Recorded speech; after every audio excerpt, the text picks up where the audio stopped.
I'm Roy Johnson, CEO of EcoFactor. What energy means to us is all of the services that are provided to consumers and businesses that add value to their lives and allow them to get things done.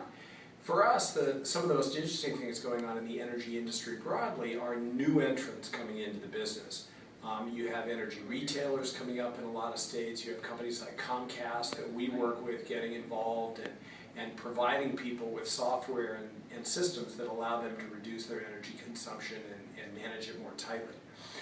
Energy is one of the largest costs for consumers in their monthly bill, and so it's important to be able to manage that, to reduce the cost, and to be more effective in the way they're using energy. EcoFactor's role in the infrastructure is really providing software.